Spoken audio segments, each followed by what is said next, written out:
Valérie Baudouin et Raphaël Jacob sont là pour notre chronique américaine. On a beaucoup parlé du 7 octobre, de l'attaque du Hamas. Parlons-en de l'angle américain. Le conflit s'invite dans la campagne électorale. D'ailleurs, Kamala Harris sera en entrevue ce soir à l'émission 60 Minutes, mais il y a déjà un extrait qui a été libéré. Écoutons Mme Harris. But it seems that Prime Minister Netanyahu is not listening. Well, Bill, the work that we have done has resulted in a number of movements in that region by Israel that were very much prompted by or a result of many things, including our advocacy for what needs to happen in the region. OK. Je suis pas sûr de bien avoir saisi ce qu'elle veut dire, Mme Harris. Bien honnêtement, il y a eu des mouvements qui vont dans le sens de ce qu'on aimerait avoir, mais là, il y a eu comme une escalade au cours des derniers jours. Regardez, ce qu'on va faire, on va la réécouter, OK? On va essayer de comprendre. It seems that Prime Minister Netanyahu is not listening.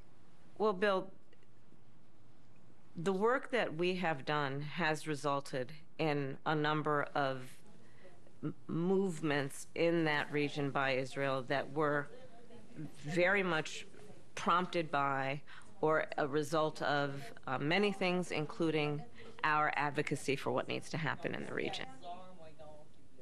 D'accord.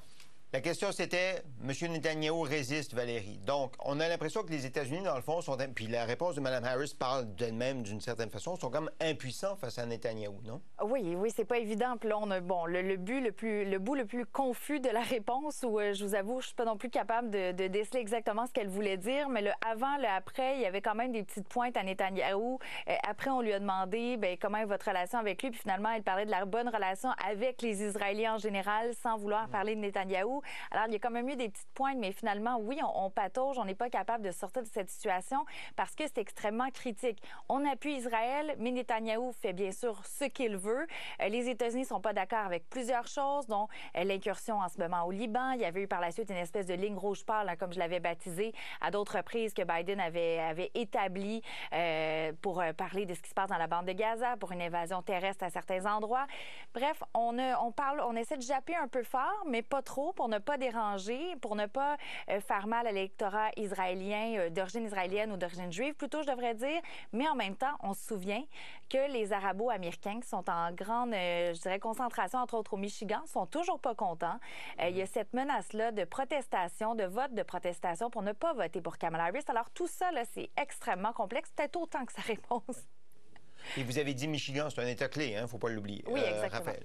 D'abord, avant tout, sur la réponse de Mme Harris, il y en a parmi ses partisans et ses partisanes qui vont dire qu'il ne faut pas trop s'attarder à une clip de 24 secondes. Je veux bien, sauf qu'en même temps, en 24 secondes, ce qu'on vient d'avoir depuis hier, c'est l'illustration parfaite du pourquoi l'équipe de communication de Mme Harris la garde avec tout le respect sur une laisse aussi courte que ça depuis le début de sa campagne.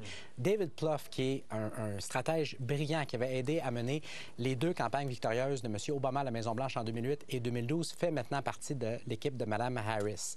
Vous remarquerez qu'il ne gère pas du tout les communications de cette candidate-ci comme il gérait celle de son ancien candidat, parce qu'il sait ce qui est évident pour quiconque suit Mme Harris depuis avant la mi-juillet 2024, c'est-à-dire que lorsqu'on la confronte à des questions qui sont moindrement difficiles, sur des enjeux moindrement complexes, il y a un risque, pas une certitude, mais un risque prononcé d'avoir des sorties et des déclarations de la sorte. Une fois que ça s'est dit, pour ce qui est du conflit beaucoup plus large, c'est regrettable d'un point de vue américain et d'un point de vue mondial, parce que non seulement on est dans une situation d'escalade, comme Tamara le mentionnait dans le segment précédent, mais parce que ça nous ramène aux pires épisodes du milieu et de la fin du 20e siècle, c'est-à-dire que c'est pas simplement, entre guillemets, le conflit israélo-palestinien.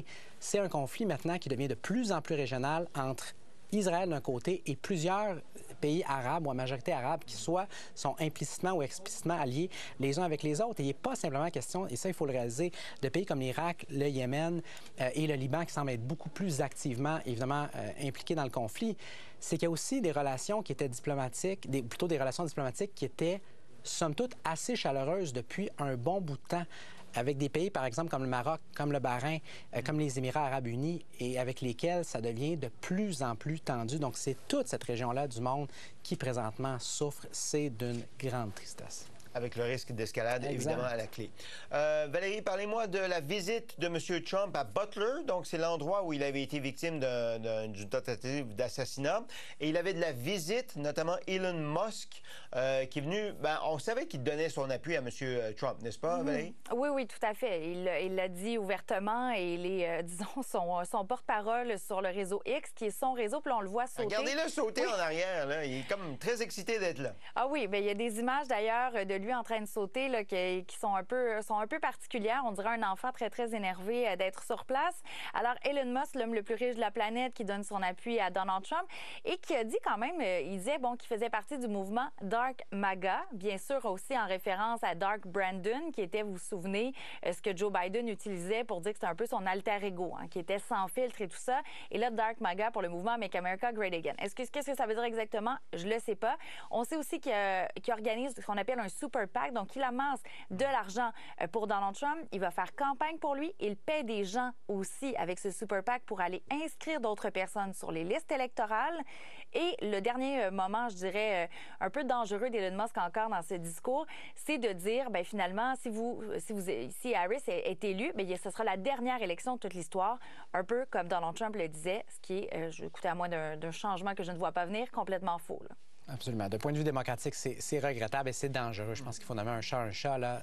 Parler de cette façon-là dans un contexte préélectoral où c'est aussi tendu que ça, que si mon candidat perd, entre guillemets, ça va être la dernière élection, c'est inexcusable, c'est impardonnable. Une fois que ça s'est dit, d'un point de vue stratégique, il y a aussi un problème potentiel à l'horizon pour la campagne Trump. On s'en reparlera évidemment tous et toutes au lendemain du 5 novembre prochain, mais c'est que justement dans un contexte électoral qui est tendu, qui est très, très serré, le fait, entre guillemets, d'exporter l'effort ou la stratégie de sortie de vote à des organisations indépendantes comme celle de M. Musk.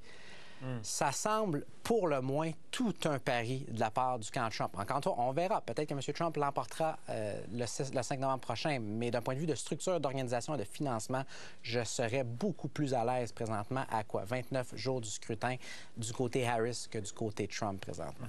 Mais donc, il apporte quoi exactement, Valérie? Il apporte de l'argent à la campagne Trump, de la visibilité? Ben oui, un peu des deux. On ne sait pas de quel montant il investit directement dans ce fameux Super PAC, donc parce qu'on n'a pas les mêmes règles, disons, électorales entourant ça. On n'a pas autant de transparence. Alors, on ne sait pas exactement combien d'argent il va donner pour aider la campagne de Donald Trump. Mais ça reste Elon Musk qui est propriétaire d'un réseau qui était anciennement Twitter, qui est X aujourd'hui, où il a un porte-voix énorme pour parler de Donald Trump, pour parler des enjeux, pour, il faut le dire, faire de la désinformation aussi, parce qu'il y a eu plusieurs faussetés qui ont circulé, qui ont été relayées par Elon Musk, qui est suivi par des millions de personnes. Alors, il est utilisé comme porte-parole et j'ai hâte de voir le travail qu'il va faire en campagne, mais il devrait continuer d'être aux côtés de M. Trump pour le représenter, pour pouvoir le faire élire et peut-être avoir une position dans le gouvernement de Donald Trump s'il est élu au lendemain du 5 novembre. Et quelques mots avant de conclure, Sébastien, sur le flou qu'on a au niveau des lois électorales américaines. Ça aussi, c'est une belle illustration qu'on voit avec M. Musk, parce que d'un côté, ce qu'on dit, c'est M. Musk peut investir des dizaines de millions de dollars avec très, très peu de transparence, comme Valérie le mentionnait il y a un instant, pour essayer d'aider la cause de M. Trump tant aussi longtemps qu'il ne coordonne pas officiellement ces efforts-là avec le candidat et son équipe. Sauf qu'en même temps, qu'est-ce qu'on voit concrètement? On voit un et l'autre qui sont littéralement sur scène ensemble en train de faire campagne. Ça ressemble à de la coordination. Ça ressemble. Ça ressemble. D'accord. OK. Eh bien, bon point. Merci beaucoup, les amis. On se reparle demain. Bon après-midi. À demain.